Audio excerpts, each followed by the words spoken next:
the more I want you. Somehow this feeling just grows and grows. With every sigh, I become. Bonjour Isabelle, Bonjour comment ça Laurent. va ce matin? Mais fort bien, et vous-même? Parfaitement bien, surtout que j'ai lu une bonne nouvelle, à savoir que les légumes soi-disant frais, mais qui sont quelquefois surgelés, etc., finalement ne perdent pas de leur qualité. Non, et c'est ce qu'on a voulu démontrer. Pourquoi? Rembobinons, Ouais. reprenons depuis le début. En hiver, par exemple. Plan national nutrition santé, il faut consommer 5 fruits et légumes par jour. On est tous d'accord, l'été c'est très facile, l'hiver beaucoup moins. À l'approche des fêtes, pour qu'on puisse se faire plaisir, on voit fleurir sur nos étals des fruits et légumes frais, des haricots verts par exemple, qui effectivement peuvent avoir fait 4, 5 ou 6 000 kilomètres. Donc déjà, au niveau de l'impact carbone, ce n'est pas franchement le top. Et en plus, ils sont fort chers. C'est pour ça qu'on dit se faire plaisir et que ça arrive surtout au moment des fêtes. Et puis parallèlement, on a aussi des légumes, des haricots verts, fraîchement surgelés, c'est-à-dire surgelés 3 heures après la récolte, qui nous sont proposés et envers lesquels on a encore, comme qui dirait, une petite réticence, comme si ces légumes surgelés étaient moins intéressants d'un point de vue nutritionnel. Ce qui nous intéresse aujourd'hui, c'est essentiellement les vitamines. Et on a voulu tordre le cou à une idée reçue. Alors, on a pris les grands moyens. Ça veut dire quoi? On vous propose aujourd'hui 6 000 kilomètres. Exactement. Vous avez accompagné les haricots verts. Pas tout à fait. On n'avait peut-être pas le budget pour aller cueillir les haricots verts pour vous les offrir. En revanche, nous sommes rendus en Avignon, à l'INRA, Institut national de la recherche agronomique, rencontrer une directrice de recherche qui nous fait une démonstration scientifique, c'est-à-dire un comparatif entre légumes surgelés et légumes frais, mais qui viennent de loin. Et puis, parce que quand même, on est à Télématin, eh bien, on vous propose aussi un entretien avec un médecin nutritionniste. Maintenant, c'est à vous de regarder.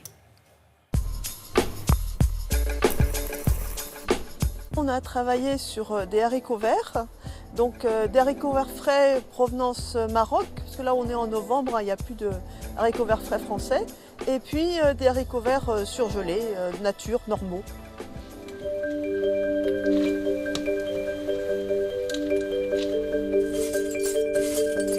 Le légume, c'est quelque chose qui est solide, donc la première chose qu'on va faire, on va le broyer et on va extraire donc, les molécules des vitamines. Donc on broie. On extrait avec de l'eau et on récupère les vitamines dans la solution.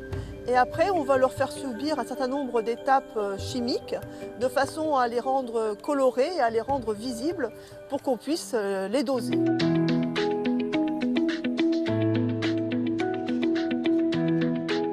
Pour la vitamine C, on va la faire réagir avec un réactif qui la rend rose. Donc on a une solution qui est d'autant plus rose qu'il y a beaucoup de vitamine C. Il y avait à peu près 78 mg par 100 g de vitamine C dans les haricots verts surgelés et il n'y en avait que 45 dans les haricots verts frais. Pour doser la vitamine B9, pareil, on l'extrait. Il y a beaucoup de vitamines B9 différentes, donc on les transforme toutes dans la même vitamine B9 qu'on va analyser par une méthode qu'on appelle chromatographique. Donc là, les 2 pics correspondent à la vitamine B9. Les résultats sont les mêmes, c'est-à-dire qu'en fait, il y a des teneurs élevées en vitamine B9 à la récolte du haricot vert, mais le temps du stockage, il y a une dégradation de cette vitamine B9, alors qu'elle résiste relativement bien à la surgélation.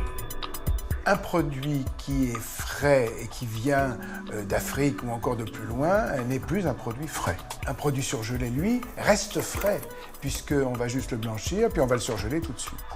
Donc on a tout à fait intérêt à utiliser, pour la qualité nutritionnelle, des produits, par exemple, surgelés, en cette époque où il n'y a pas, près de chez nous, des haricots verts qui sont frais.